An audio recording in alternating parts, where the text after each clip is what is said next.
تم نے یہ کیا حرکت کی ہے حماد؟ کال ریسیو ہوتے ہی جمیلہ داؤد غصے سے چیخ پڑی تھی۔ کیسی حرکت؟ وہ انجان ہوا تھا۔ تم اتنا گر جاؤ گے، مجھے تم سے یہ امید نہیں تھی۔ ان کی آواز شدت جذبات سے کانپنے لگی۔ تم نے تم نے اس کا گھر اجاڑ دیا، اور جو اس نے میرے ساتھ کیا اس کا کیا؟ جمیلہ داؤد اپنی جگہ تھم سی گئیں، اذیت سے آنکھیں میچ کر اپنی پیشانی پر ہاتھ رکھا۔ بچپن سے لے کر اب تک میں ہمیشہ دیکھتا آیا ہوں، آپ نے فارس کو اہمیت دی، آپ نے فارس کا خیال رکھا، آپ نے مجھے تک بھلا دیا۔ اشتعال میں اپنی آواز پر قابو پاتے وہ سرد لہجے میں بولا تھا۔ فون کان سے لگائے جمیلہ داؤد اپنی جگہ منجمد کھڑی رہ گئی تھی۔ ڈیڈ ایک مشین بن گئے، انہوں نے خود کو مصروف کر لیا، اور میں؟ آپ سب کی اس جنگ میں کہاں تھا ممی؟ وہ چیخ پڑا، ان کا شدت سے دھڑکتا دل ڈوبنے لگا۔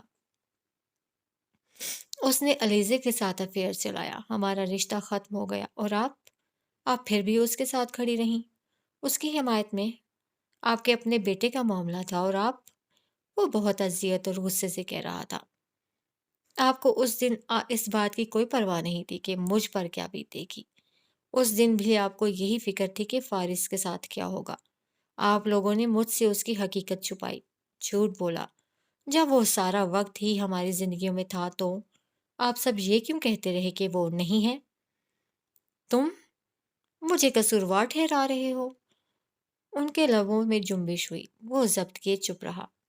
اور اپنا موازنہ فارس سے کر رہی ہو؟ ان کی آواز اب کپ کپا رہی تھی۔ وہ ہمارے گھر آیا تو اس وقت 5 سال کا تھا، تمہارے ڈیڈ اسے چھوڑ کر چلے گئے، تمہارے دادا نے اس کا سرنیم بدل دیا، اس کی پہچان بدل دی، اسے گمنام کر دیا۔ اس کے پاس تو کوئی رشتہ ہی نہیں ہے، مگر تمہارے پاس تو سب کچھ ہے حماد، تمہارے ڈیڈ، دادا، کوئی نہیں ہے میرا۔ آپ سب مجھے بے وقوف بناتے رہے۔ بے پھر کر بولا، کس چیز کی کمی ہونے دی ہم نے؟ انہوں نے اذیت سے پوچھا۔ میں پہلی بار فارس کو چھوڑ کر گئی تھی تو وہ تمہاری وجہ سے، تم امریکہ میں تھے، میرے بعد اس پر کیا گزری تمہیں کوئی اندازہ نہیں۔ تمہاری دوسری بار تمہاری غلطی کی وجہ سے اس کے ساتھ جو کچھ ہوا، کیا اس سے بھی غافل ہو سکتے ہو؟ حماد کے ہاتھ بھنج گئے۔ اور تیسری بار جب میرا اسے رابطہ ہوا، میں یہاں امریکہ میں تمہارے ساتھ 24 گھنٹے رہی ہوں۔ فارس کے پاس تو میں صرف 2 ہفتوں کے لیے جاتی تھی۔ تمہیں وہ 2 ہفتے نظر آ رہے ہیں کہ ان میں ممی تمہارے پاس نہیں تھی؟ وہ پورا سال یا دن، مہینے جب میں تمہارے ساتھ تھی، ان کا کیا؟ وہ چیخ پڑی۔ حماد لہو رنگ آنکھوں کے ساتھ فون کان سے لگائے کھڑا رہا۔ میں نے کبھی تم پر کسی کو فوقیت نہیں دی۔ فارس کا جو حق تھا تو اسے وہ بھی نہیں دے سکی۔ اسے اس گھر میں، اس چھت کے نیچے ہونا چاہیے تھا۔ اسے تمہارا کمرہ تمہارے ساتھ شیئر کرنا چاہیے تھا۔ تم دونوں کے کپڑے بھی ایک جیسے ہونے چاہیے تھے، کھانا بھی ایک ہی ٹیبل پر، اسکول بھی ایک ہی جیسا۔ یہ ہوتی ہے اولاد کی مساوات۔ تمہیں سب ملا، اسے کچھ نہیں ملا، اور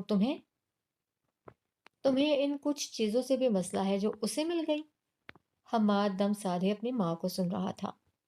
تم بیمار ہوتے تھے تو میں تمہارے لیے جاگتی تھی۔ فارس کے ساتھ تو کوئی نہیں ہوتا تھا، اس لیے پلیز کم از کم فارس کے ساتھ اپنا موازنہ مت کرو۔ اس کے ساتھ تمہارا موازنہ نہیں بنتا۔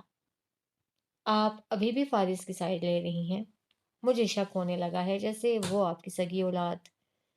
کاش، انہوں نے اس کی بات کاٹ دی، کاش وہ میری سگی اولاد ہی ہوتا، اسے میں نے جنم دیا ہوتا، پھر شاید میں اس کے لیے وہ سب کر سکتی جو میں نے تمہارے لیے کیا۔ سلا مجھے تم سے نہیں چاہیے کہ ماں کو اولاد سے کوئی اجر نہیں چاہیے ہوتا، لیکن اتنی بے حسی بھی نہیں ہونی چاہیے کہ ماں کا درد ہی نہ سمجھ سکے۔ مجھے پہلے صرف شک تھا، اب یقین ہو چکا ہے آپ کے لیے صرف وہ اہم ہے، اس کی ذات، اس کے غم، اس کی خوشیاں، اس کی زندگی۔ تبھی تم نے اسے برباد کرنے کا فیصلہ کر لیا، اس کا گھر، اس کی زندگی اجاڑ دی؟ انہوں نے کرب سے پوچھا۔ He brought up upon himself، یہ سب اس نے خود کیا ہے اپنے ساتھ، وہ چیخا۔ He is one who interfered down my life، وہ ایک ہی تھا جس نے میری زندگی میں مداخلت کی تھی۔ اس نے علیزے کو مجھ سے چھینا تھا۔ ہم جمیلہ داؤد کو شوق لگا۔ حماد، یہ تم کیا کہہ رہے ہو؟ علیزہ نے فارس کو خود اپروچ کیا تھا، وہ اس میں انٹرسٹڈ تھی۔ تم نے کبھی آ کر ہم سے بات کی ہوتی تو یہ معاملہ بھی واضح ہو جاتا۔ وہ تمہارے ساتھ اپنے رشتے میں سنسیئر تھی ہی نہیں۔ اس نے فارس کے ساتھ افیئر چلانے کی کوشش کی، جب کوئی ریسپانس نہیں ملا تو تمہارے دادا سے وہ بکواس کر دی۔ تمہیں لگتا ہے بابا کو بے وقوف بنانا آسان ہے؟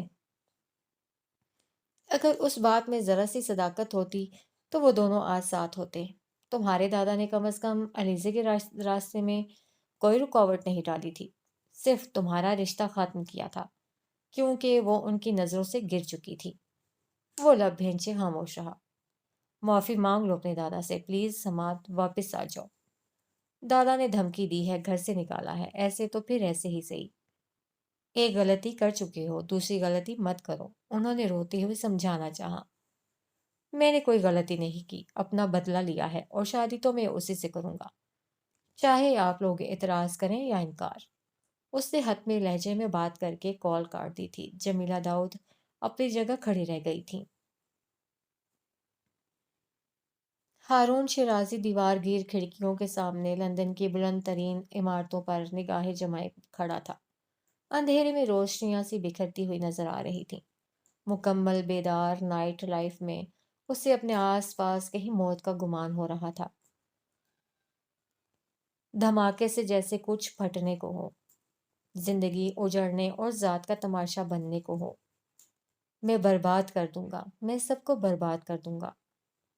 فارس وجدان کی آواز گھر کی دیواروں سے ٹکرا کر بار بار پلٹ رہی تھی۔ ان کے تمام تر سوئے ہوئے خدشات بیدار ہو چکے تھے۔ خوف کو آواز مل گئی تھی، ذہن مؤفسہ ہو رہا تھا۔ فارس وجدان عظیم اعظم شیرازی کو دھمکی دے کر گیا تھا۔ اس کی وہ دھمکی اسے پریشانی میں مبتلا کر رہی تھی۔ یوں لگ رہا تھا کسی بھی لمحے ان کی خفیہ شادی کی خبریں سر عام پھیل جائیں گی۔ آرزو جہانگیر کا قصہ پھر سے شروع ہو جائے گا، ان کے کردار پر سوالیہ نشان لگ جائے گا۔ ان کا خیال تھا کہ اعظم شیرازی معاملے کو اپنے طور پر سلجھا دیں گے، ویسے بھی جیسے وہ ہمیشہ سے کرتے آ رہے تھے، مگر ان کی جانب سے مکمل خاموشی تھی۔ انہوں نے ابھی تک کوئی فیصلہ نہیں سنایا تھا، کوئی حکم نہیں دیا تھا۔ اب جب وہ کچھ نہیں کر رہے تھے تو اسے ہی کچھ کرنا تھا۔ ساری رات وہ سوچتا رہا۔ 21 سالوں کے بعد اچانک ملاقات کا فیصلہ کچھ مشکل لگا۔ اس سے پہلے کہ وہ غصے اور انتقام میں کچھ کرے، وہ اس سے ملاقات کر لیں، وہ اس طوفان کے آگے بند باندھ ہی لیں۔ سوال یہ تھا وہ اسے کیا دے سکتا ہے؟ پیسے میں بہت طاقت ہوتی ہے، وہ اس کی زندگی کو یکسر بدل سکتا ہے، وہ اپنے اور اس کے معاملات کو ٹھیک کر سکتا ہے۔ فارس سب بھول جائے گا جیسے وہ بھول گئے تھے۔ ہارون نے شام تک حیدر کو حکم دیا اور وہ اسے فارس وجدان کے فلیٹ تک لے کر گیا۔ ایک بیگ ملازم کے ہاتھ میں تھا۔ فلیٹ کی بیل بجاتے منتظر سا کھڑا رہا، بار بار کلائی موڑ کر وقت دیکھتا اور اندر سے ابھرتے اضطراب پر قابو پاتا رہا۔ کچھ ہی دیر میں دروازہ کھل گیا تھا۔ فارس وجدان سامنے کھڑا تھا۔ لمحے بھر کے لیے اس کی سرخی مائل آنکھوں میں آگ کا تاثر بھڑک کر سرد ہو گیا تھا۔ لب سختی سے بھینچے رہے تھے، گرفت ہینڈل پر جمی رہی۔ اسے اپنے باپ کا چہرہ یاد نہ ہوتے ہوئے بھی یاد رہ گیا تھا۔ کیا ہم بات کر سکتے ہیں؟ ہارون کی آنکھوں میں دکھ کی شبیہ نظر آ رہی تھی، چہرے سے پریشان کے تاثرات نمایاں ہو رہے تھے۔ 2 دن پہلے جس حال میں اسے دیکھا تھا، وہ منظر اور حالت وہ ابھی بھی اس پر حاوی تھی۔ اس کی کیفیت پہلے سے کچھ بھی مختلف نہ تھی۔ حیدر اس کے پیچھے ہی کھڑا تھا، سر جھکائے مؤدب سا۔ شاید آپ غلط جگہ پر آ گئے ہیں، میں تم سے ضروری بات کرنا چاہتا ہوں۔ وہ چند لمحوں تک انہیں دیکھتا رہا۔ ہارون شیرازی کا خیال تھا وہ دروازہ بند کر دے گا، مگر اس نے انہیں اندر آنے کا راستہ دے دیا۔ کچھ حساب باقی تھے۔ ہارون شیرازی نے اندر داخل ہوتے ایک طائرانہ نگاہ اطراف میں دوڑائی۔ اس کا چھوٹا سا فلیٹ بہت سرد ہو رہا تھا۔ کھڑکیوں پر پردے گرے ہوئے تھے، روشنیاں مبہم سے نیلگوں تاثر لیے ہوئے تھیں۔ فلیٹ تقریباً خالی تھا، بس لاؤنج میں 2 صوفے رکھے نظر آ رہے تھے۔ وہ جینس پر ہلکے رنگ کا سویٹر زیب تن کیے اپنی سرخ اور متورم آنکھوں کے ساتھ سامنے بیٹھ گیا تھا۔ اس کی آنکھوں میں شناسائی کی کوئی رمق نہیں تھی، کوئی شکوہ، نہ کوئی شکایت، نہ گلہ۔ رویہ ایسا جیسے وہ کسی اجنبی کے سامنے بیٹھا ہو، کوئی انجان شخص بس ایسے ہی اس کے گھر کے اندر آ گیا ہو۔ مجھے بہت دکھ ہے جو تمہارے ساتھ ہوا، ہارون نے گفتگو کا آغاز کیا۔ وہ سر تاثرات کے ساتھ چپ چاپ بیٹھا رہا۔ حماد نے جو کیا اس کی میں تم سے معافی مانگتا ہوں۔ یہ بہت غلط حرکت تھی، ہارون نے مزید کہا۔ جلتی ہوئی آگ میں فارس وجدان کو کھڑا کر دیا گیا۔ میں تمہارے اس نقصان کو کمپنسیٹ کرنا چاہتا ہوں۔ اشارہ ملتے ہی ملازم نے اس کے سامنے پیسوں سے بھرا ایک بیگ رکھ دیا۔ شعلوں کی تپش وجود سے آنکھوں میں اتر آئی تھی، لب باہم پیوست رہے۔ وہ اجنبی نگاہوں سے انہیں دیکھتا رہا۔ وہ اس کی آنکھوں کے تاثر سے کچھ جزبز ہوئے۔ اس نے ابھی تک کچھ نہیں کہا تھا، مگر وہ اسے سننا چاہتے تھے۔ کوئی مطالبہ، کوئی اعتراض، شکوہ، کوئی بات ہی صحیح، تاکہ وہ کھل کر ان کے سامنے اپنی آفر رکھ سکیں۔ مگر اس نے لب سیے رکھے۔ اس کی خاموشی نے ہارون کا اضطراب بڑھا دیا۔ میں چاہتا ہوں تم یہ سب بھول کر موو آف کر جاؤ۔ میں ہر طرح سے تعاون کے لیے تیار ہوں۔ وہ اسے فائنینشلی سپورٹ کرنے کی بات کر رہے تھے، بھاری رقم اور بزنس کی آفر دے رہے تھے۔ وہ اس کا آخری دم تک ساتھ دیں گے۔ ان کے تمام دعووں میں ولدیت کا ذکر کہیں نہیں تھا۔ ہارون نے یہ نہیں کہا کہ وہ اسے اپنا لیں گے، اپنے نام اور اس کی حقیقی پہچان سے نواز دیں گے۔ ان کا دماغ حساب کتاب میں بہت تیزی سے چل رہا تھا۔ وہ اس کے زخموں پر مرہم پیسوں سے رکھ رہے تھے، وہ اس کی محرومیوں کو آسائشات سے تول رہے تھے۔ سچویشن ایسی بن رہی تھی جیسے بس اب لوٹ آئے ہوں، سب ٹھیک کرنے کے لیے، سارے حقوق، سارے فرائض ادا کرنے کے لیے۔ وہ انہیں دیکھ رہا تھا، انہیں سن رہا تھا۔ آپ ہمیشہ سے یہی چاہتے تھے، ہمیشہ سے۔ اس کے لب ہلے۔ ہارون شیرازی ادھوری چھوڑ کر اسے نہ سمجھی سے دیکھنے لگے۔ اسی لیے آپ کبھی بھی میرے پیچھے نہیں آئے۔ ہارون شیرازی ایک دم سے گڑبڑا گئے۔ جتنی توجہ اور خاموشی سے وہ ان کی بات سن رہا تھا، انہیں لگا وہ اسے قائل کرنے میں کامیاب ہو گئے ہیں۔ فارس،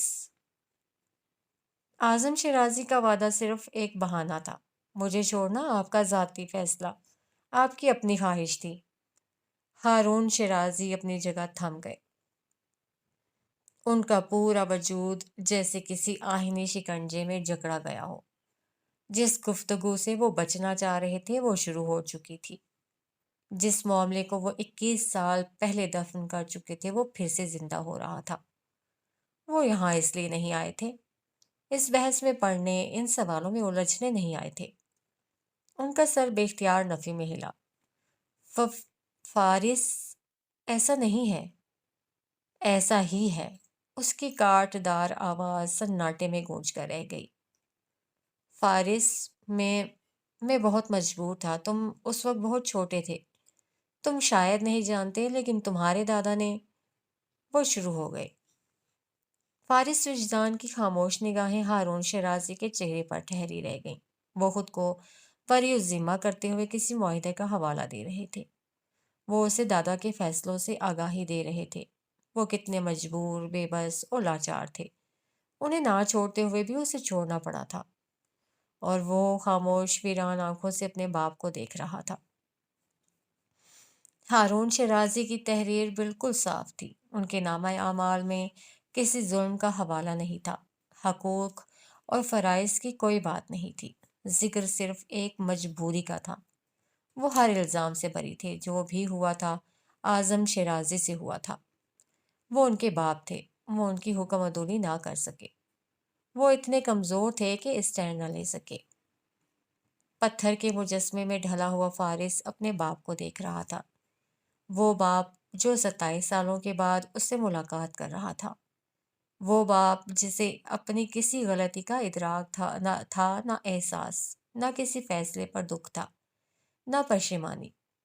کیسا چہرہ تھا جو انہوں نے پینٹ کر رکھا تھا اپنی ہی مرضی کا، اپنے حساب سے۔ کیسی شاندار سی تصویر تھی ان کی، جس میں وہ خود کو کھڑا رکھتے تھے، اور کیسا عظیم سا پتلا تھا ان کے نفس کا، جس کے سامنے وہ خود ہی اپنا سر جھکائے ہوئے تھے۔ اعظم شیرازی کو بیچ میں مت لائیں۔ صوفے سے اٹھتے ہوئے اس نے تحمل سے دانت پیس کر متنبہ کیا۔ جس طرح میں اس وقت آپ کے اور اپنے بیچ کسی کو نہیں لا رہا، آپ بھی مت لائیں۔ اس کی آنکھیں لہو رنگ ہو رہی تھیں، آواز غسیلی، وجود سلگ رہا تھا۔ فارس، مجھے سب سے پہلے ملازم کا بیٹا آپ نے کہا تھا، مجھے یتیم سمجھ کر میرے سر پر پہلا ہاتھ آپ نے رکھا تھا، میری آواز سن کر کال آپ نے کاٹی تھی، مجھے بازوؤں سے پکڑ کر خود سے الگ آپ نے کیا تھا۔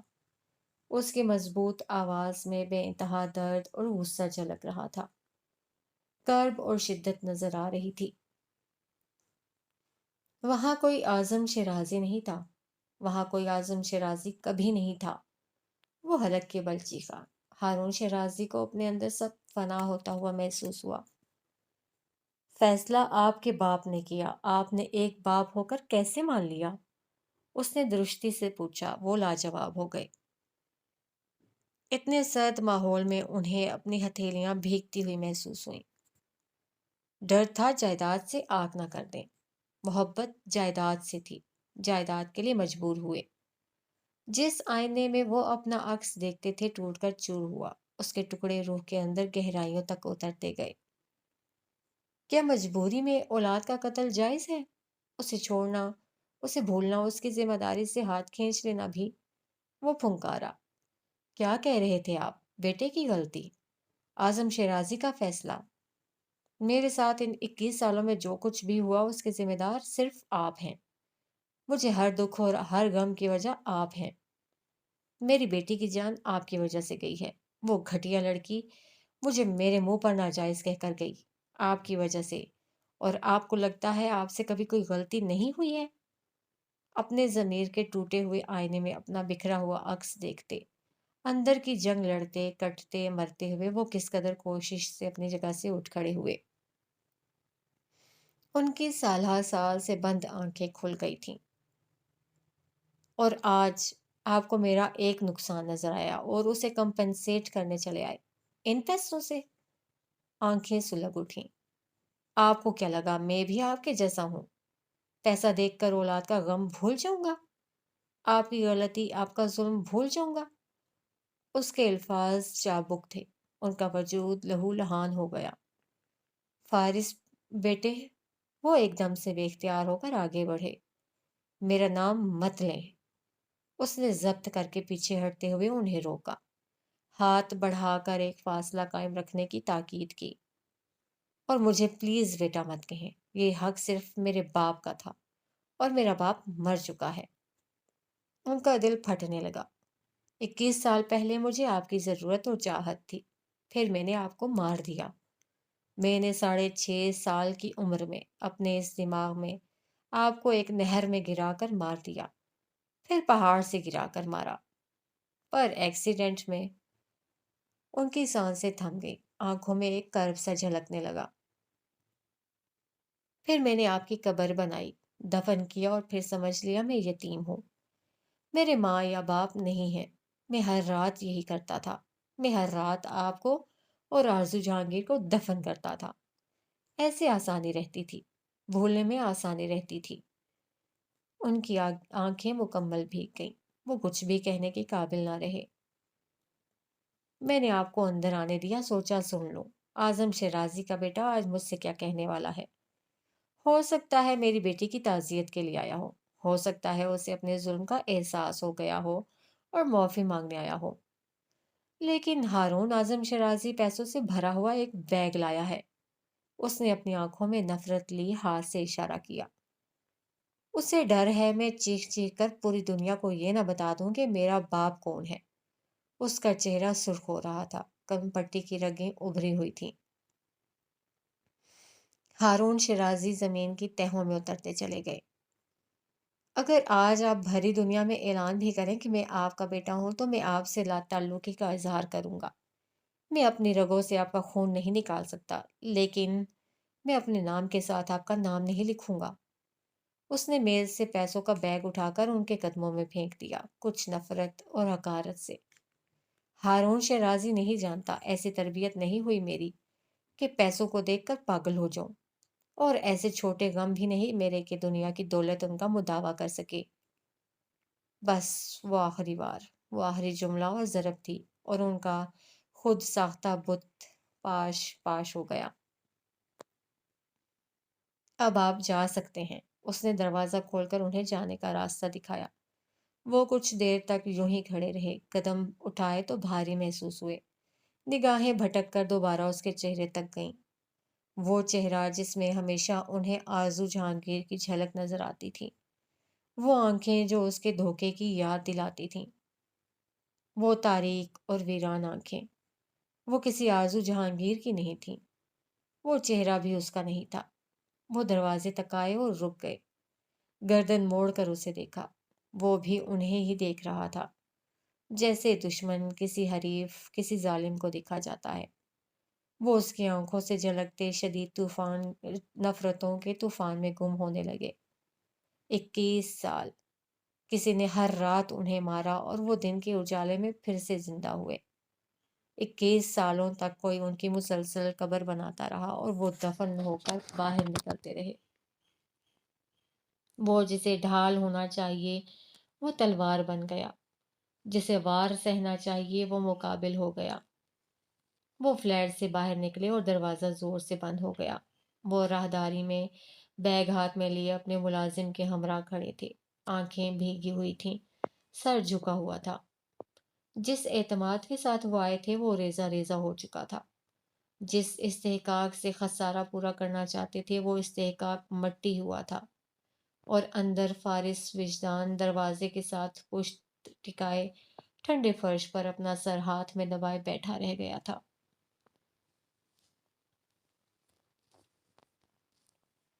میرے لیے کون سوچتا ہے؟ جدا جدا ہیں میرے قبیلے کے لوگ سارے، جدا جدا سب کی صورتیں ہیں، سبھی کو اپنی انا کے اندھے کنویں کی تہ میں پڑے ہوئے، خواہشوں کے پنجر، ہوس کے ٹکڑے، حواس ریزے، ہراس کنکر تلاشنا ہے۔ سبھی کو اپنے بدن کی شہ رگ میں قطرہ قطرہ لہو کا لاوا انڈیلنا ہے۔ سبھی کو گزرے دنوں کے دریا کا دکھ وراثت میں جھیلنا ہے۔ میرے لیے کون سوچتا ہے؟ سبھی کی اپنی ضرورتیں ہیں۔ میری رگیں چلتی جراحت کو کون بخشے؟ شفا کی شبنم میری اداسی کو کون بہلائے؟ کسی کو فرصت ہے مجھ سے پوچھے کہ میری آنکھیں گلاب کیوں ہیں؟ میری مشقت کی شاخی عریاں پر سازشوں کے عذاب کیوں ہیں؟ میری ہتھیلی پہ خواب کیوں ہیں؟ میرے سفر میں سراب کیوں ہیں؟ میرے لیے کون سوچتا ہے؟ سبھی کے دل میں قدورتیں ہیں۔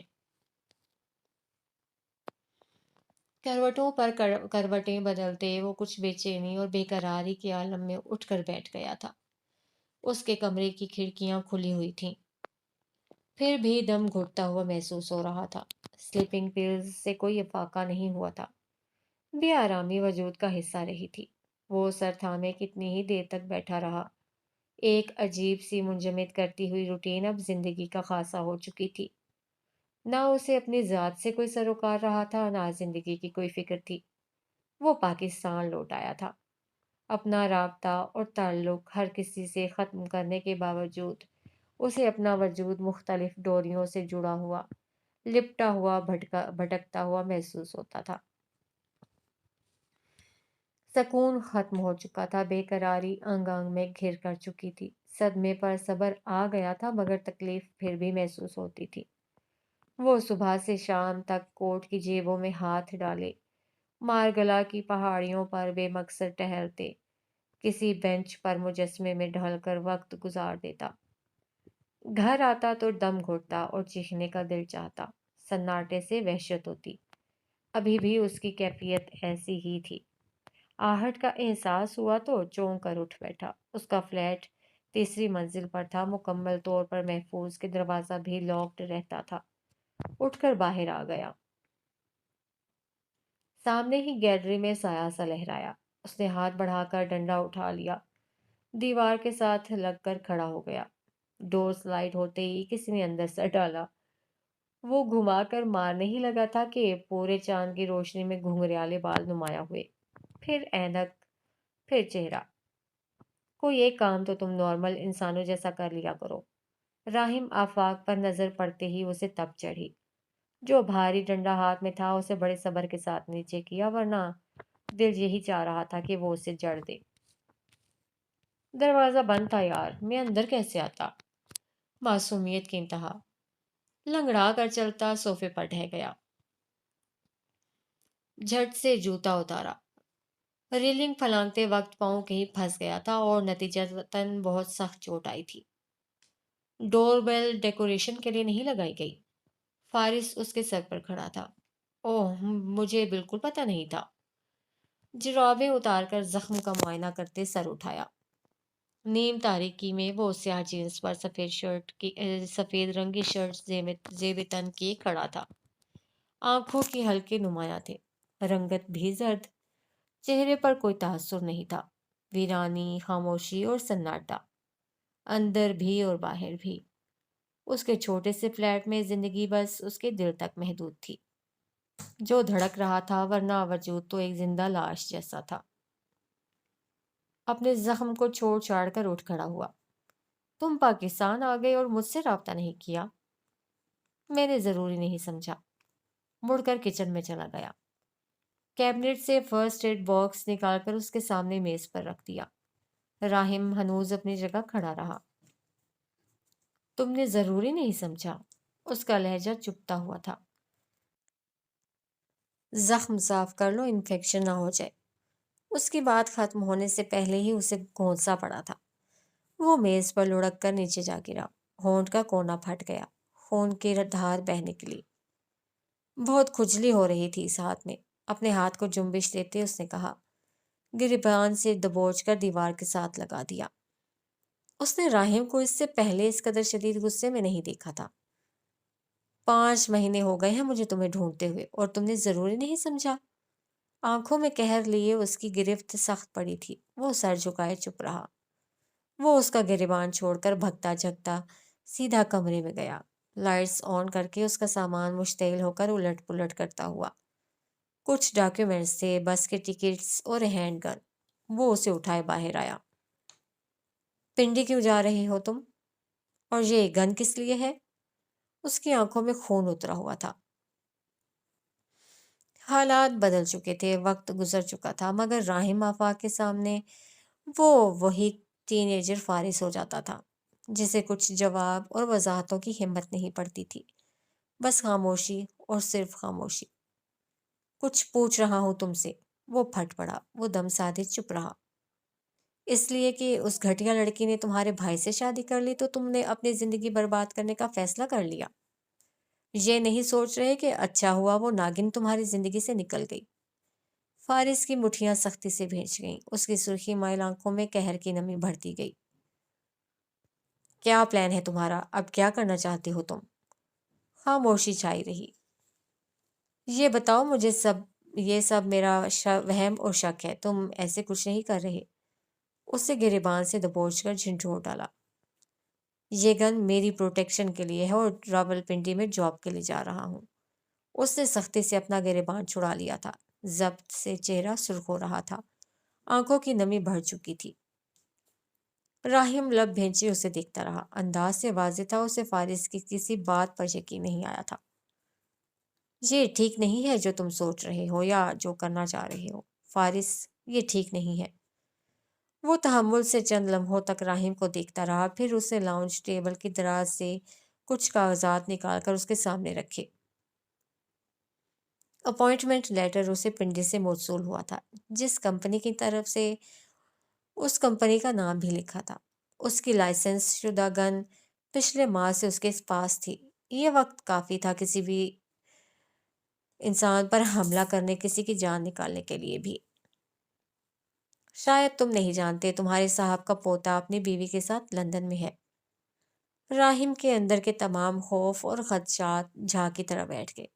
اپنے چہرے پر ہاتھ پھیرتے اس نے گہری سانس لے کر اپنے اعصاب پر قابو پانے کی کوشش کی تھی۔ پھر وہ اس کی طرف متوجہ ہوا تھا۔ لندن میں وہ جتنا عرصہ اس کے ساتھ رہا، ہمیشہ سوال نظر انداز کر کے وضاحتوں کو چھپا لیا کرتا تھا، سن کر انسنی کرتا ہوا، کوئی کیا سوچتا ہے اس سے بے پرواہ نظر آتا ہوا۔ مگر پہلی بار اس نے راہم آفاق کو کوئی وضاحت دی تھی۔ تمہارے ساتھ جو کچھ بھی ہوا اس کا مجھے بہت افسوس ہے، لیکن مجھے نہیں ہے، میں یہ سب ڈیزرو کرتا تھا۔ اس کی ویران آنکھوں میں زندگی کی رمق نہ تھی، اس کے چہرے سے مسکراہٹ ختم ہو چکی تھی، اس کے دل میں اب کوئی احساس نہ تھا۔ راہم چند لمحوں تک اسے دیکھتا رہا۔ وہ اس کے لیے بھائیوں جیسا تھا، اس کی تکلیف ہمیشہ اسے عجیب سا دکھ دیتی تھی۔ یہاں تم غلط ہو، اسے گلے سے لگاتے ہوئے پشت تھپ تھپائی۔ تم بس یہی ایک مکہ ڈیزرو کرتے ہو جو میں نے تمہیں مارا ہے۔ فارس کے لبوں پر تلخ سی مسکراہٹ ابھر کر معدوم ہو گئی۔ بہت بھوک لگی ہے یار، تمہارے پاس کچھ کھانے کو نہیں ہے؟ الگ ہو کر وہ کچن کی طرف بھاگا، فریزر کھول کر نگاہ دوڑائی، ایک ہاتھ میں جوس پکڑا، دوسرے سے سالن کا بول نکالا۔ روٹی منگوا دو بس، صبح سے کچھ نہیں کھایا۔ جم کر میز پر بیٹھ گیا۔ گہری سانس لیتے فارس نے کوٹ اٹھایا اور باہر نکل گیا۔ جوس پیتے ہوئے راہم کی نگاہیں اس ہینڈ گن پر ٹھہری رہیں جو لاؤنج کی ٹیبل پر رکھی تھی اور جس پر پورے چاند کی روشنی پڑ رہی تھی۔ مجھے سنو، جیسے کوئی بارش کو سنتا ہے، مجھے سنے بغیر سنو میں کیا کہتا ہوں۔ کھلی آنکھوں کے ساتھ جیتے جاگتے 5 حصوں کو تمام بیدار رکھتے ہوئے، ابر برس رہا ہے دھیمے قدموں جیسے، الفاظ کی دھیمی سرسراہٹ کے جیسے، ہوا، پانی اور لفظ بنا کوئی اوزان لیے۔ یہ جو ہم ہیں اور یہ ماہو سال و لمحے، نارساں وقت کی گراں بار اداسی لیے۔ وہ اپنی ای میلز دیکھ رہا تھا۔ لاشاری گروپ آف انڈسٹریز کی جانب سے گزشتہ رات ہی جواب موصول ہوا تھا۔ اس کی سی وی دیکھی جا چکی تھی، اسے انٹرویو کے لیے بلایا گیا تھا۔ وہ کچھ دیر تک پیشانی مسلتا رہا۔ پنڈی سے ایکسیپٹنس لیٹر اسے مل چکا تھا، لیکن اس کی خواہش لاشاری گروپ آف انڈسٹریز سے جڑنے کی تھی۔ شیرازی انٹرپرائزز کے مقابلے میں بس لاشاری گروپ ہی آ سکتا تھا۔ مقابلہ شاید ان کا ہی تھا، ان میں ہی تھا۔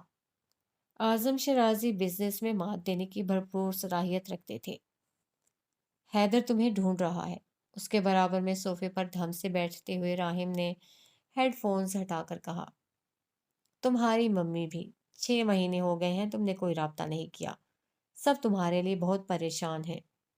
اس کا سر جھکا رہا، انگلیاں کی پیڈ پر متحرک رہیں، وہ نئی میل ٹائپ کر رہا تھا۔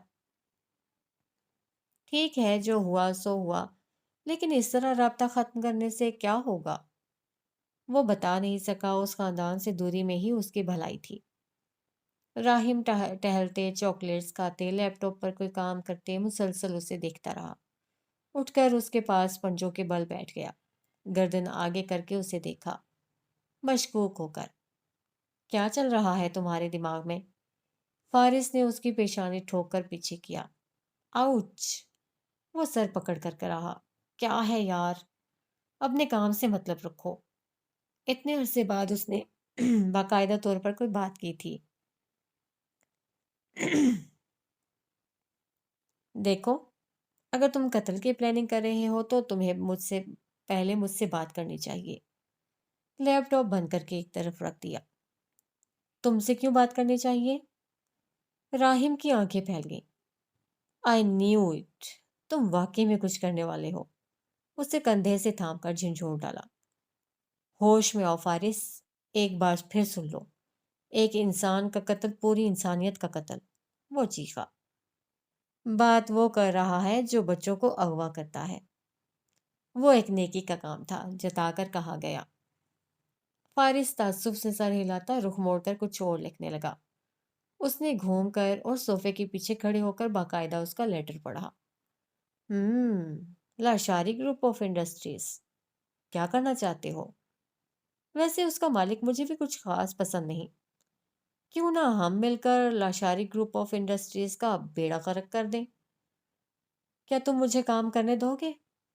جھلا کر کہا تو وہ ہاتھ کھڑے کیے واپس صوفے پر آ بیٹھا، میز پر ٹانگ رکھی، شک بھری نگاہوں سے اسے دیکھنے لگا۔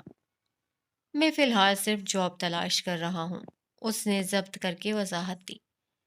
ہاں، وہ بھی صرف اس کمپنی میں جو اعظم شیرازی کے مقابلے میں ہے۔ تم اپنا سارا غصہ ان پر نکالنا چاہتے ہو، انہیں تباہ کر کے۔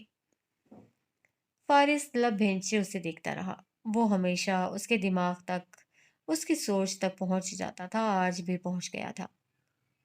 ویسے کیا تم جانتے ہو ان کے ساتھ اعظم شیرازی کی رشتہ داری بھی ہے؟ فارس نے چونک کر سر اٹھایا۔ کیسی رشتہ داری؟ داؤد لاشاری تمہاری ممی کے والد ہیں۔ فارس حیران سا بیٹھا رہ گیا۔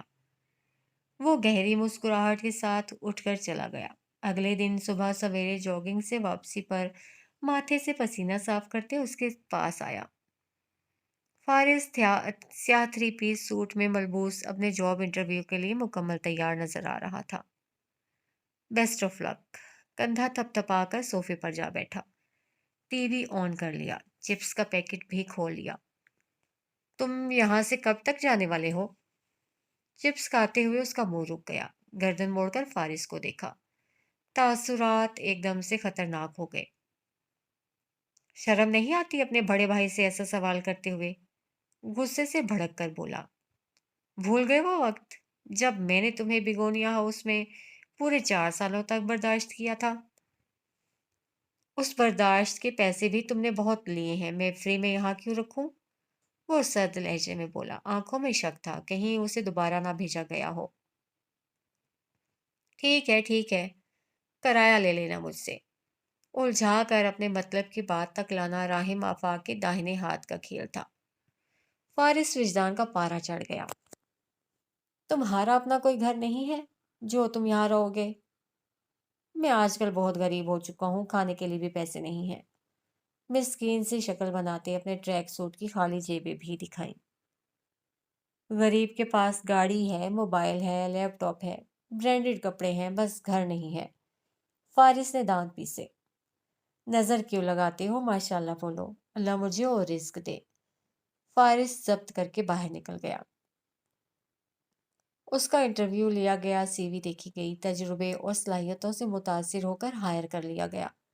کمپنی جوائن کرتے ہی اس نے تمام معاملات پر بہت باریک بینی سے نظر رکھنا شروع کی تھی۔ جیسا کہ اس کا خیال تھا، شیرازی بزنس ایمپائر کو حریف کی نگاہ سے دیکھا جاتا تھا۔ مقابلہ جیسے ان سے تھا، ان سے ہی ہو سکتا تھا۔ اسے کمپنی جوائن کیے تیسرا ہفتہ تھا جب اسے داؤد لاشاری کے بیٹے کی آمد کی اطلاع ملی تھی، جو امریکہ کے ٹرپ سے حال ہی میں لوٹا تھا۔ فائل اٹھائے اپنے آفس سے نکل کر آفس اسٹاف کی گیدرنگ میں نظر آتے، کچھ انجانے چہروں کو دیکھتے، وہ دائیں طرف لفٹ میں داخل ہوا تھا۔ اس کے ساتھ نیوی 3 پیس سوٹ میں ملبوس 45 سالہ اسمارٹ اور سلم سا مرد اندر داخل ہوا۔ موبائل پر کچھ دیکھتے وہ ایک ہاتھ جیب میں ڈالے رک گیا تھا۔ اسکرین سکرول کرتے کچھ دیکھ کر مسکراتے وہ ایک دم سے گنگنانے لگا تھا، عادتاً یوں ہی سرشاری کے عالم میں۔ وقت رک گیا۔ لفٹ کی چاروں دیواریں فارس وجدان پر ایک دم سے تاریک ہوئیں۔ اس کی پیشانی عرق آلود ہونے لگی، آنکھوں میں دہشت کا تاثر ٹھہر گیا۔ سناٹے میں وہ مخصوص دھن بار بار گونجتی ہوئی ایک دم سے بلند ہونے لگی، اتنی بلند کہ فارس کو اپنے کان پھٹتے ہوئے محسوس ہوئے۔ یہ حماد تو نہیں ہے؟ تیز روشنی میں ایک دھندلی سی شبیہ نمایاں ہوئی۔ تو تمہارے مالک نے تمہیں ہمارے آگے چارے کی طرف پھینک دیا تاکہ وہ اپنے پوتے کی جان بچا سکے؟ بھاری قدموں کی آہٹ، تاریک کوٹھڑی کا اندھیرا، دہشت بھری سخت پتھریلی آواز اور وہ گنگناہٹ۔ شیر دل سے کہو اس لڑکے کو لے جائے، اور ہاں اس سے کہنا لاش ہم اعظم شرازی کو ہی بھیجیں گے، اسے پتہ چلنا چاہیے اگر حماد ہمارے ہاتھ آ جاتا تو ہم اس کا کیا حشر کرتے۔ کوٹھڑی کی تاریکی نے اسے مکمل طور پر نگل لیا۔ اب وہ فون کان سے لگا چکا تھا، کچھ سنتے ہی غصے میں آ گیا تھا۔ کیا میں نے یہ نہیں کہا تھا مجھے رپورٹ شام 6 بجے تک مل جانی چاہیے؟ وہی سرد لہجہ، کرخت آواز۔ یہ میرا کام ہے تو میرے طریقے سے ہی ہوگا، انڈرسٹوڈ؟ اس نے کس قدر کوشش سے گردن موڑ کر اس کا چہرہ دیکھا۔ سیاہی مائل گہری آنکھیں، جل سے ستے ہوئے بال، کلین شیوڈ چہرہ۔ کال سنتے پتھریلے ہوتے تاثرات۔ لفٹ مطلوبہ فلور پر رکی تو وہ بات کرتے اس سے پہلے ہی نکل گیا۔ دروازے برابر ہو گئے۔ فائل اس کے ہاتھ سے چھوٹ کر نیچے جا گری۔ داؤد لاشاری کا بیٹا، Junaid Lashari, Lashari group of industries کا وارث، جمیلہ داؤد کا بھائی۔ فارس وجدان اپنی جگہ ساکت کھڑا رہ گیا۔ میں نے حیدر کو بتا دیا ہے تم یہاں رکے ہوئے ہو۔ 4-5 دن تک غائب رہنے کے بعد راہیم مجھ سے ملنے آیا تو سنجیدگی سے بتایا۔ اب کل کلا کو کوئی اونچ نیچ ہو گئی تو سب میرا گلا ہی دبوچیں گے، تو اسی لیے۔ فارس چپ رہا، یوں جیسے کچھ سنا ہی نہ ہو۔ عموماً وہ ایسی باتوں پر سخت رد عمل دیتا تھا۔ ہیلو، اس کی آنکھوں کے سامنے ہاتھ لہرایا۔ یہیں ہو یا کہاں ہو؟ وہ گردن موڑ کر اسے دیکھنے لگا۔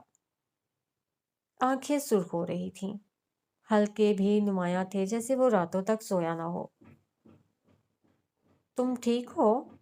وہ ایک دم سنجیدہ ہو گیا۔ اس نے نفی میں سر ہلا دیا۔ کس کی بات کر رہے ہو تم؟ جس نے مجھے اغوا کیا تھا۔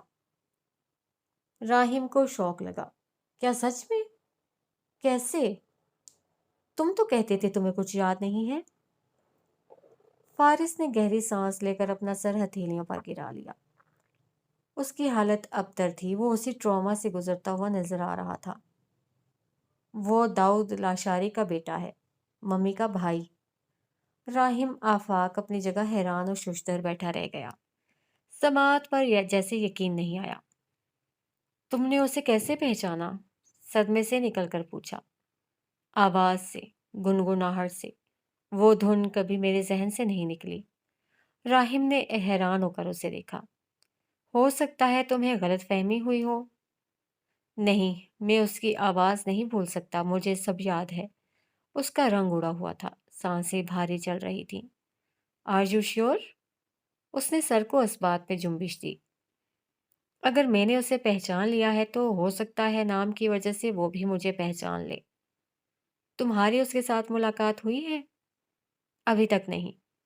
معاملہ ایک دم سے پیچیدہ لگنے لگا۔ تم اب کیا سوچ رہے ہو؟ میں ریزائن کرنا چاہتا ہوں۔ تم ڈر رہے ہو؟ محتاط ہو رہا ہوں۔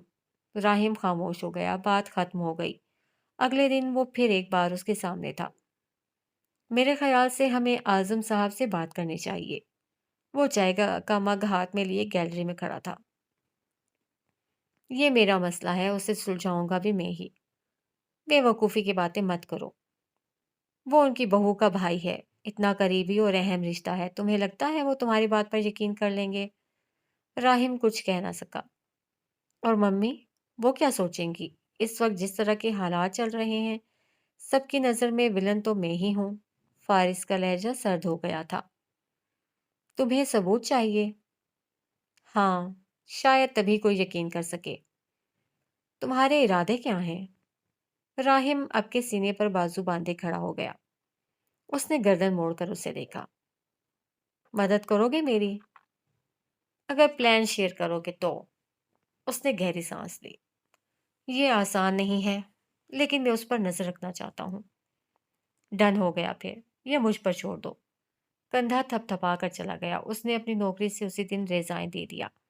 شام تک راہیم اپنے کمرے سے برآمد ہوا، لیپ ٹاپ میز پر اس کے سامنے کھول کر رکھ دیا۔ ذرا یہ دیکھو، بس تھوڑی سی ایفرٹ۔ نیند سے بوجھل آنکھیں، گھنگریالے بال الجھے ہوئے۔ اسے نیند بھی آ رہی تھی۔ بھوک بھی لگ رہی تھی اور وہ مارگلا ہلز پر ہائکنگ کا بھی کہہ رہا تھا۔ فارس نے اچنبے سے اسے اور پھر لیپ ٹاپ اسکرین کو دیکھا جس پر لاشاری گروپ آف انڈسٹریز کی ہیڈ آفس والی عمارت کے تمام کیمروں کی C C T V footage live چلتی ہوئی نظر آ رہی تھی۔ یہ تم نے کیا کیا؟ میں نے آئی پی ایڈریس کو آن لائن سرچ کیا، لاگنگ ان بہت سمپل، پھر سگنیچر انفارمیشن کی کوشش، پاس ورڈز ٹرائی کی اور بوم، کرسی کو گھماتے ہوئے یوں بولا جیسے بہت آسان کام ہو۔ تم نے لاشاری گروپ آف انڈسٹریز کا سارا سیکیورٹی سسٹم ہیک کر لیا؟ فارس صدمے سے اسے دیکھ رہا تھا۔ ہاں، تم نے تو کہا تھا تمہیں میری ہیلپ چاہیے، لو ہو گئی ہیلپ۔ فارس اسے دیکھ کر رہ گیا۔ لیپ ٹاپ اسکرین پر مختلف اسکرینز کے مناظر واضح تھے، پارکنگ ایریا تک کی ریکارڈنگز، راہداریوں کی، ریسیپشن کی، اندرونی احاطے کی بھی۔ تم نے تم نے یہ سب کیسے کر لیا؟ آئی ٹی اسٹوڈنٹ ہوں، کیا تم بھول گئے؟ کرسی کا رخ گھماتے ہوئے لیپ ٹاپ کا رخ اپنی طرف کر لیا۔ میرا نہیں خیال تھا کہ اس کے لیے ہمیں سیکیورٹی سسٹم کی ضرورت پڑے گی، میں صرف اس کی کالز ٹریس کرنا چاہ رہا تھا۔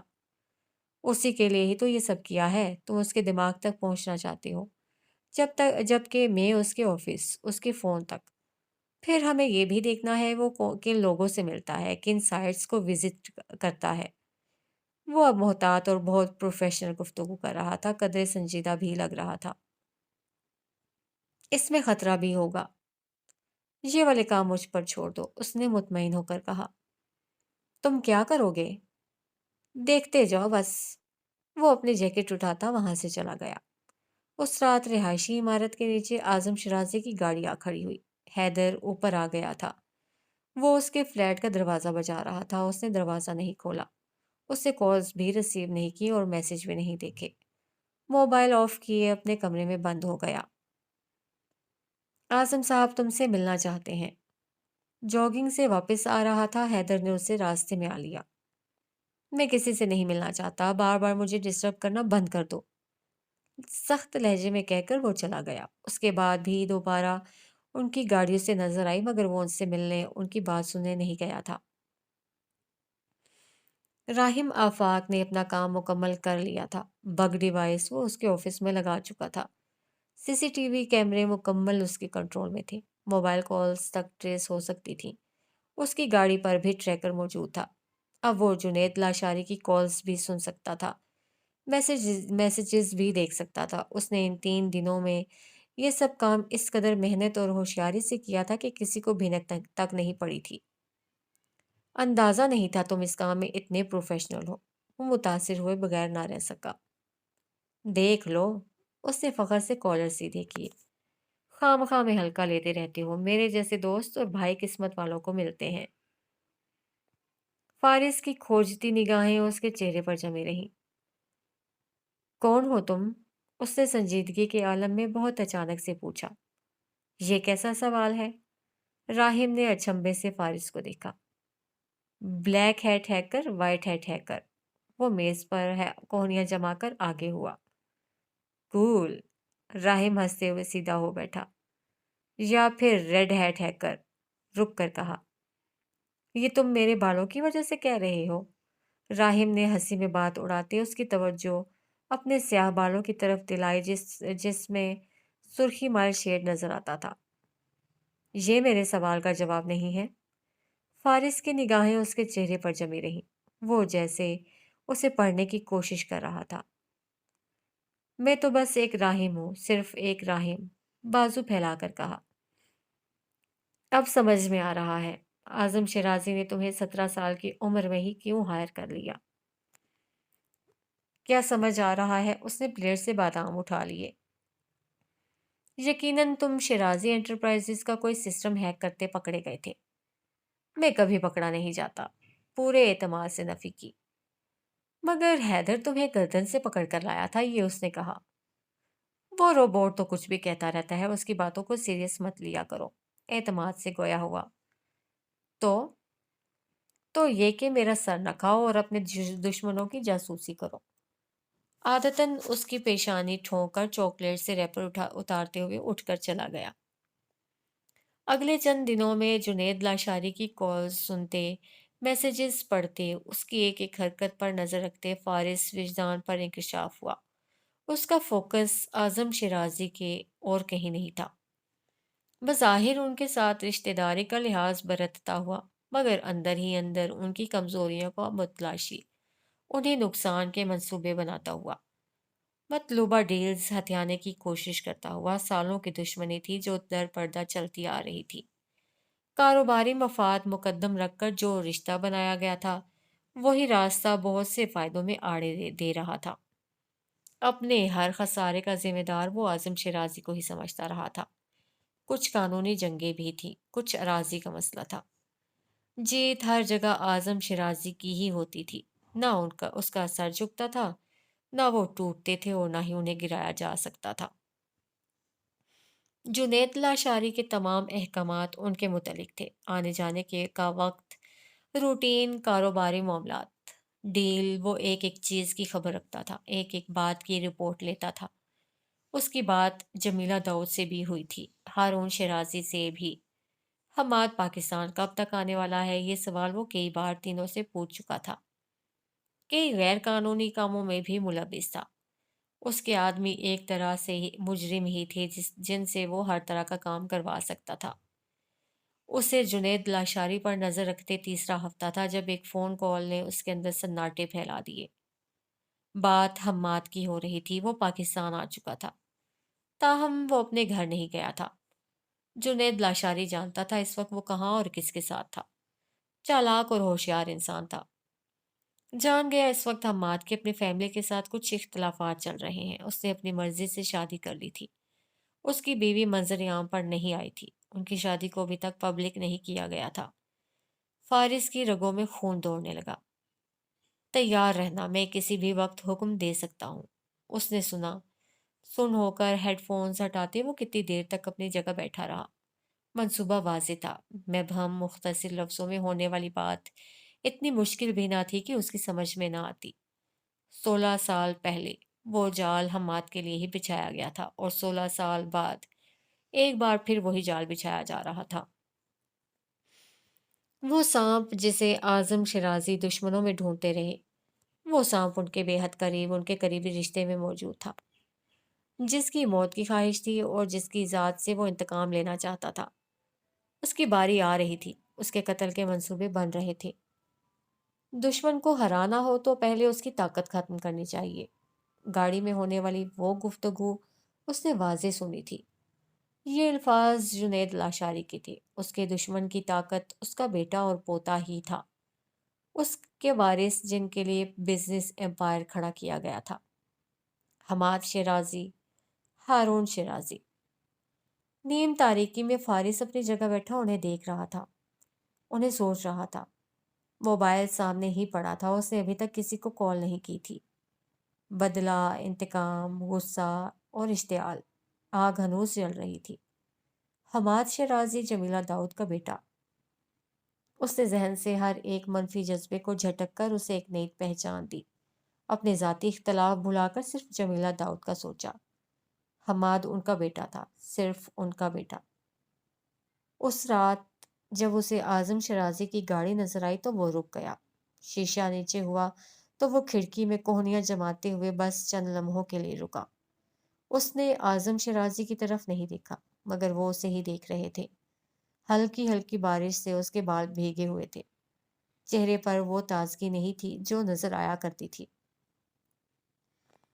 حماد کی زندگی کو خطرہ ہے، بہتر ہوگا آپ اسے واپس بلا لیں۔ وہ اسے دیکھ کر رہ گئے۔ اگر میں خود سے کچھ کہتا تو آپ یقین نہ کرتے، جلد ہی سارے ثبوت بھجوا دوں گا، کہہ کر پیچھے ہٹ گیا۔ ہوڈی کو سر پر چڑھاتے ہوئے مخالف قدم اٹھاتا گیا۔ بارش کی دھند میں اس کا وجود مبہم ہونے لگا۔ اعظم شیرازی کو یہی لگا، مگر دھند ان کی آنکھوں میں تھی، وہ آنکھیں جن میں نمی ٹھہری ہوئی تھی نظر آ رہی تھی۔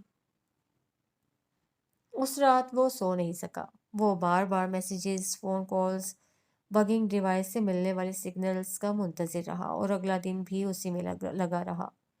شام 6:30 کی کال تھی۔ ہارون شیرازی پنڈی کے لیے روانہ ہو رہا تھا۔ وہ غالباً اپنے بیٹے کو لینے جا رہا تھا۔ ایک نہ صحیح دو ہی صحیح، یہ بھی ٹھیک ہے۔ اس نے جنید لاشاری کی سرد آواز سنی۔ 9 بجے سے پہلے پہلے یہ کام ہو جانا چاہیے۔ وہ بمشکل سانس لیتے ہیڈ فونز پٹخ کر اٹھ گیا۔ اس نے حماد کے لیے اپنے تمام تر غصے اور نفرت کو دباتے ہوئے اعظم شیرازی کو کال کی۔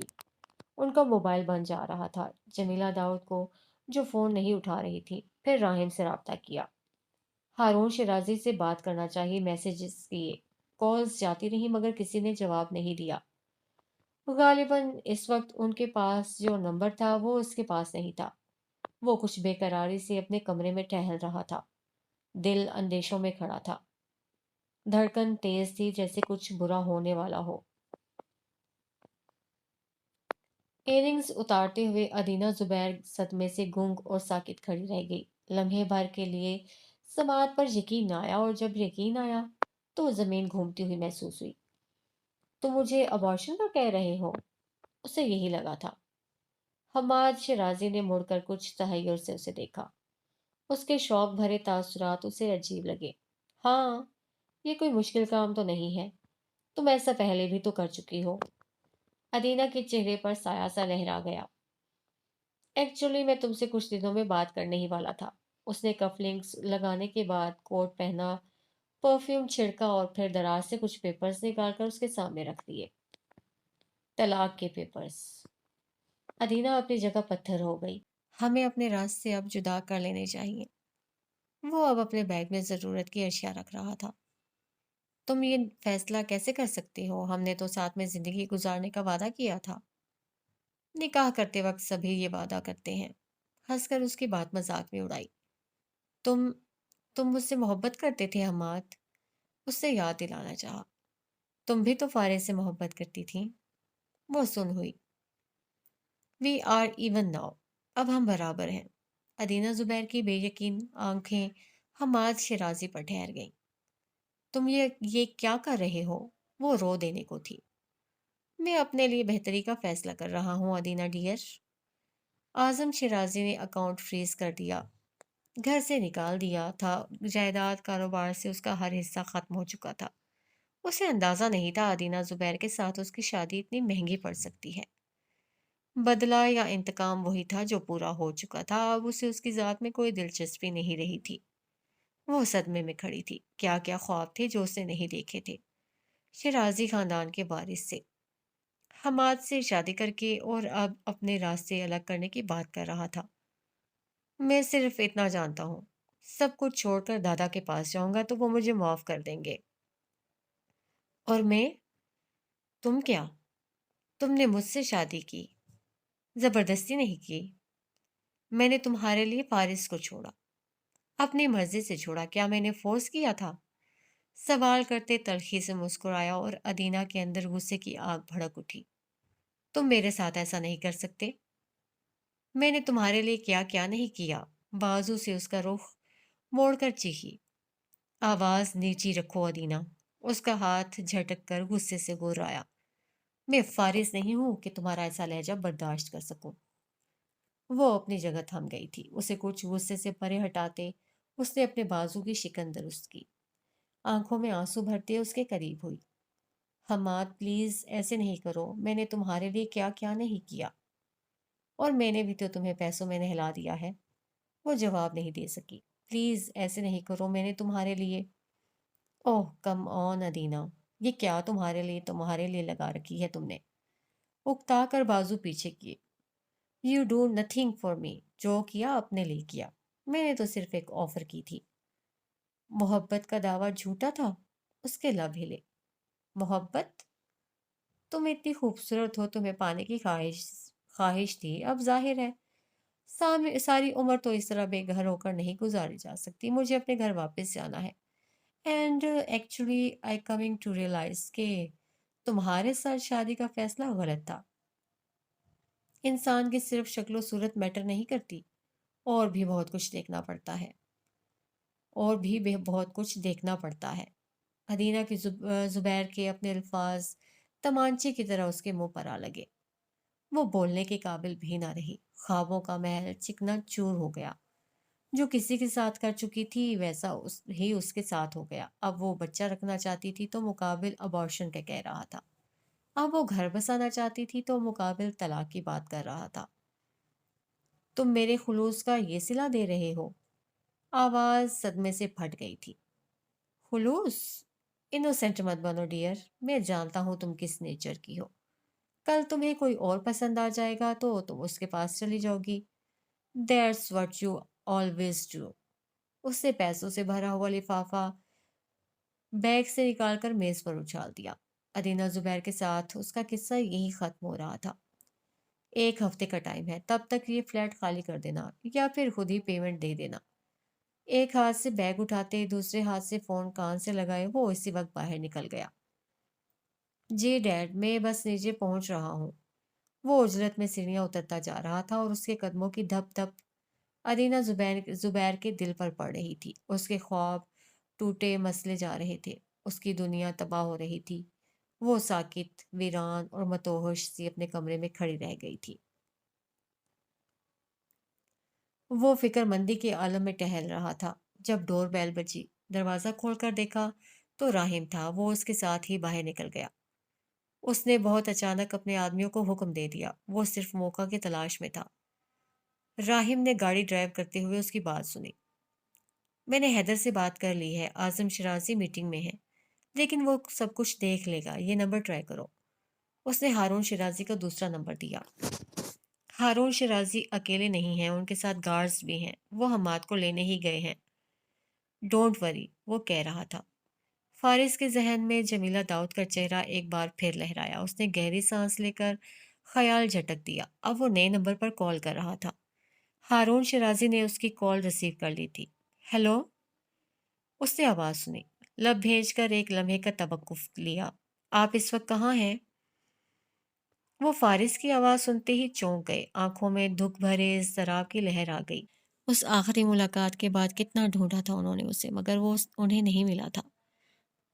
فارس بیٹے، جواب دیجیے، آپ اس وقت کہاں ہیں؟ اس کا لہجہ اجنبی سا تھا۔ ہم اسلام آباد پہنچنے ہی والے ہیں۔ وہ ناسمجھی کے عالم میں گویا ہوئے۔ آپ پلیز اپنا ٹریک چینج کر لیں، آپ کوئی اور راستہ اختیار کر لیں۔ بس تھوڑا سا سفر باقی ہے۔ وہ سمجھ نہ پائے۔ لسن ٹو می، اس نے زور دے کر کہا، آپ ابھی اور اسی وقت۔ فائرنگ کی آواز ایک دم سے گونجی تھی۔ دھماکے سے ہی گاڑی کے ٹائر چرچر آئے تھے۔ اس کے الفاظ آدھے ادھورے وہیں رہ گئے۔ وجود ساکت ہو گیا اور دور کہیں دھماکے سے شیشے ٹوٹے۔ الٹتی ہوئی گاڑی گھسٹ کر ٹرولر سے جا ٹکرائی۔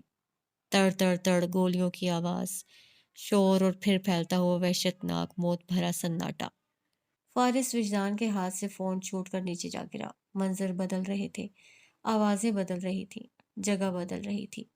احساسات منجمد، آنکھیں دھندلی، دماغ معاف۔ سکتے کی کیفیت میں اس نے خود کو ہاسپٹل کے کریڈور میں قدم رکھتے ہوئے پایا۔ اس کے کان ہنوز بند تھے، اسے کوئی آواز نہیں آ رہی تھی۔ اسے اب جیسے کچھ دکھائی نہیں دے رہا تھا، مگر اسٹریچر کے پہیوں کا شور بہت تیز تھا۔ اس شور سے جڑا ہوا منظر واضح تھا۔ سفید چادر جو خون سے رنگی ہوئی تھی، وجود جو گولیوں سے چھلنے لگ رہا تھا۔ 2 اسٹریچر، خون سے سرخ پڑتی چادر سی، لٹکتا ہوا بے جان ہاتھ، زخمی چہرے، بند آنکھیں۔ اس نے بے اختیار دیوار کا سہارا لیتے رک کر سر اٹھایا۔ اس نے جمیلہ داؤد کو چیختے اور روتے ہوئے اسٹریچر سے چادر ہٹاتے ہوئے دیکھا۔ اس نے اعظم شرازی کو فرش پر جھکتے اور گرتے دیکھا۔ وہ خون سے سرخ پڑتے کپڑوں کے ساتھ اپنی جگہ پر ساکت سا بے حس ہوا تھا۔ اس کے تاثرات میں موت کسی بھی رانی اتری ہوئی تھی۔ اس نے جو خود کو جمیلہ داؤد کے سامنے پایا، انہیں بازوؤں میں بھر کر وہ پیچھے ہٹا رہا تھا۔